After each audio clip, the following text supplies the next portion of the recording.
Rick Jameson's top 5 MVPs going into week 12. Number 5, I have Lamar Jackson.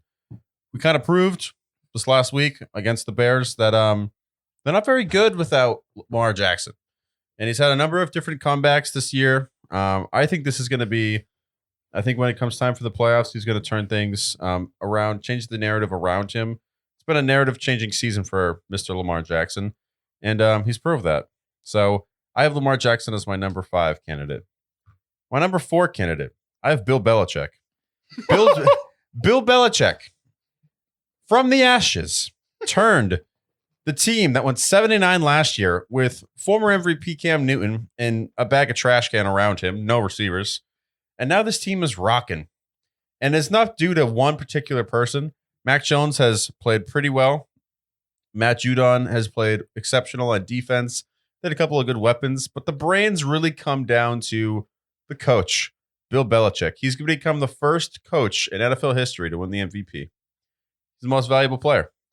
Number 3, I have Tom Brady, former associate of Bill Belichick. I think. Didn't they work together? Yeah, briefly. Tom Brady turned things around against the Giants. I think that over the course of the next few weeks, they're going to button things up even more. So I have Tom Brady as my MVP. The problem that I have with this MVP, we talked about this last week, is like teams like, even Lamar Jackson lost to the Dolphins, had an ugly loss.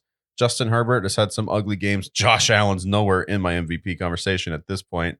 I almost put in Kirk Cousins, but we don't have to go there.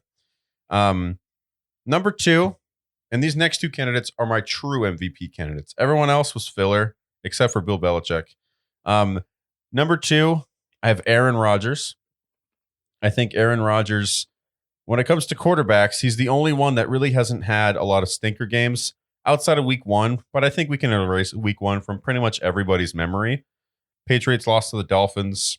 Cowboys lost to the Bucks. A lot of ugly wins. The Bills lost to the Steelers. That looks okay now. Yeah, those are fine. Those are fine games. But Aaron Rodgers since then has been on a tear. He beat the Cardinals with Kyler Murray.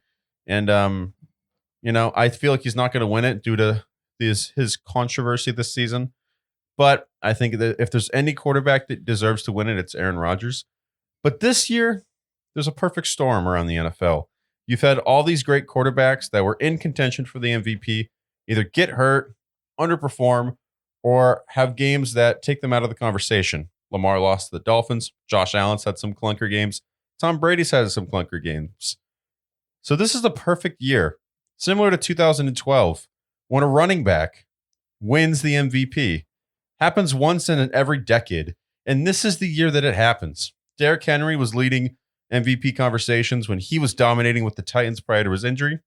And now we have Jonathan Taylor following a 5-touchdown game, carrying that Colts offense. So I put Jonathan Taylor as my MVP going into week 12. If he continues on this historic pace, he's going to rush for over 2,000 yards.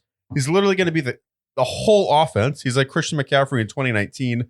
And unlike in 2019, when we had quarterbacks playing out of their minds, having historic seasons, we don't have that this year. Making Jonathan Taylor a prime candidate for the 2022 MVP candidate. And that's real. And that's real.